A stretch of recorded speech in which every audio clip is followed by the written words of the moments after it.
Sammy, go ahead. And then Zach. Coach, obviously, both quarterbacks look like they played well. What do you take away from this game regarding that situation?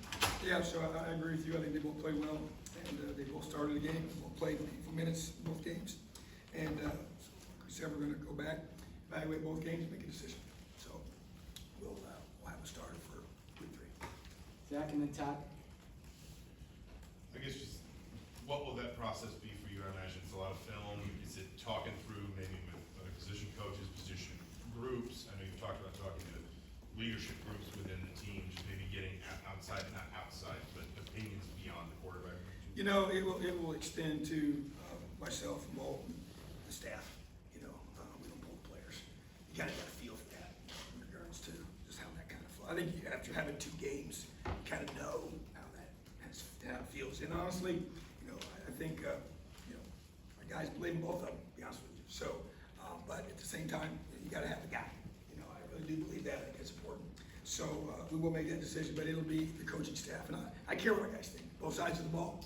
You know, we'll watch game film, we'll watch decision making. Sometimes you see things and a play turns out a certain way, and maybe it's not even executed properly. You know, so or it looks like someone makes a mistake, it was really somebody else's fault. So just make sure we have accurate information.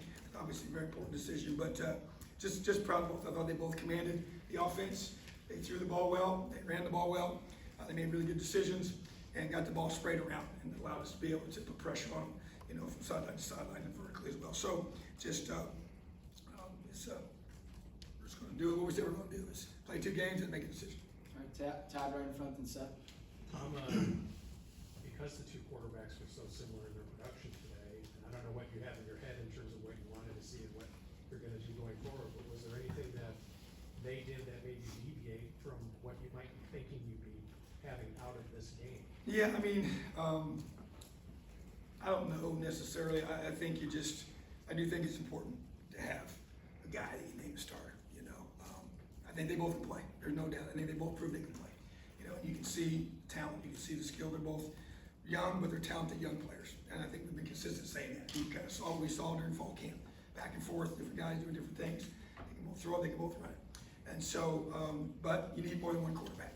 We know that, we've seen that. There's no question about it. So whoever's not the starter is going to be ready to go based on what happens in the game and situations that occur. And so, but it's good to have more than one that I believe can play, and I think we have that. And then once you get the extra back, I think you got 3 that we know have proven themselves to be able to play and can move our offense. So having eventually 3 is a big deal, because it's a long season. We're going to need everybody in that roster, everybody in that locker room to help us win. Seth right in front, and red. Coach, you saw Cam Camper and EJ Williams lead the game tonight. Just what's the status on them? Where are they at? And also Omar Cooper went for over 100 yards tonight. How has he kind of emerged, and what have you seen from him? Yeah, so talking about Omar, really pleased. Not surprised. I've always felt like he was special. Watched him play in high school many times, and just that's what he did. He just has strong hands. He runs strong. He's tough. He's got a great base to him, and he can block. He's unselfish, and he runs good routes, So he made some contested, tight window catches and strong-handed catches, and then went and got some yards. So love his emergence. We need that. We need everybody to help us win. And as far as anybody else who was injured in the game, we use the availability report, now as part of our procedure. That's how we're going to use it, so we won't comment on injuries. Ravi on your left, and Mike. Coach, your thoughts on Jalen Lucas, especially like some of the explosions we saw tonight? Yeah, that's what you want, and just trying to be able to, on a weekly basis, getting the ball in space, because we were full aware that people were going to try to avoid punting in the ball, kicking in the ball on kickoffs. You see how that kind of affects that as well. So trying to find ways to get into football, and obviously he was very dynamic tonight, and that's who he is, and trying to get him handing the ball, tossing the ball, and throwing the ball. So and then catch the punt, catch the kickoff. So once again, just another guy in our arsenal. Said this from the beginning. I feel like our offense has explosive, talented players. We just got to be able to get all the pieces together and just continue to work and develop and get the timing down. And I think we made a positive step in that direction tonight. Mike on your right, and Jim. Yeah, Tom, during that at the end of the second half, they had that 12-play drive. You called a timeout. I didn't look happy with some of the tackling that was going on. Happy with how they responded. Obviously got the red zone stop. And what was the goals defensively overall? This Indiana State team came in with a backup quarterback, they're struggling.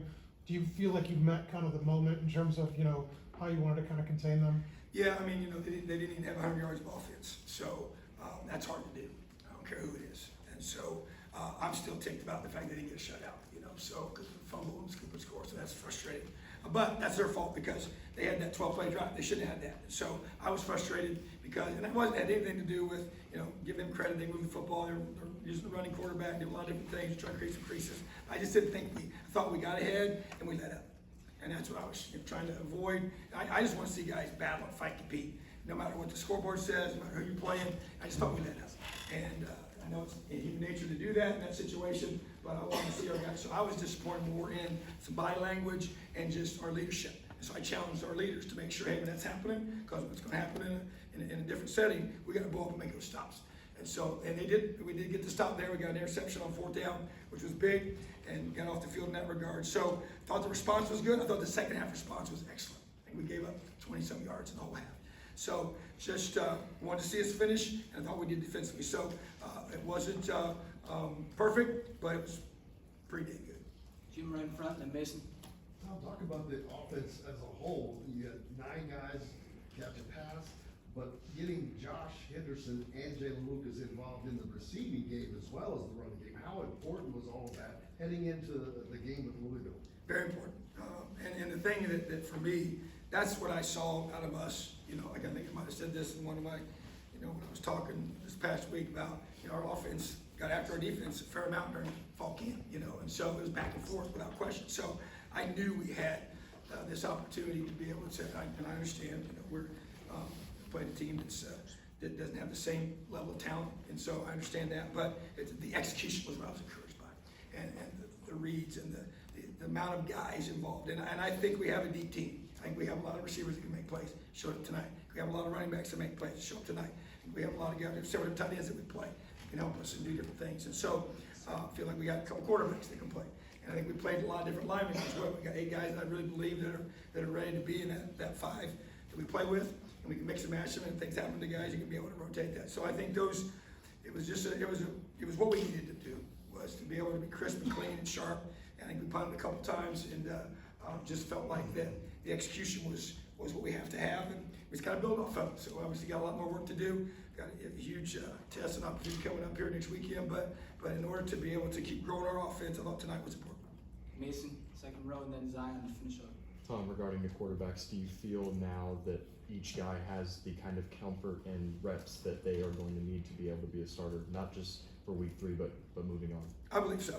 When you count all the, it would have been ideal to be able to just name one week 1, and that would have come out of fall camp. I get that, but just trusted my gut on that one. Didn't feel like we had any distinction either way. Felt like we needed live gameplay to make the decision and to really make a fair assessment, and you can still see it's still very close, so, but once again, good issue to have. 2 really good quarterbacks that I believe can run our system, and we built it that way. And so, just got to be able to, whoever that guy is, I do think they've had enough reps, and we have the numerical count of what we got during fall camp. We got a lot of reps, because those 2 guys pretty much did everything, and Dex was the one that kind of would get a few in there as well once he got back. But other than that, those guys took a ton of reps during fall camp. So then they got 2 games where they both played a lot of football, pretty balanced in regards to the numbers and everything. So just pleased with where we are. And obviously that was the goal, was to be able to come to this point, and then we got, as a staff this weekend, make a decision. Zion on your left, last one. Coach, last week you voiced your displeasure with the penalties and sloppy plays. Why do you think those plays and those moments persisted today? Yeah, we had 7 penalties. I think 6 of them were on special teams. The 2 running into the kickers to me are just, it's ridiculous. So that's very fixable. Now we didn't have blocking the backs and the oldies on the returns, which is huge. So it was kind of more just silly, I think, lack of focus mistakes. We had to hit on the return, and I didn't really necessarily agree with that because there's no halo rule anymore, and he didn't fair catch it. So sometimes it can be just catch it and wham, So anyways, that was one. It was kind of, that's an act of aggression. The other ones to me are just stupid, okay? So if you run into a punter, it should never happen, okay? So we'll get him cleaned up. Obviously gave an earful with Coach T. I love him to death, but he knows. We're in this together. We've been in this a long time. He's been here ever since I've been here. So he's cares as much about it as I do. So we're going to get those things cleaned up because we got to be at our best here next weekend. Appreciate you guys. Have an awesome night, W.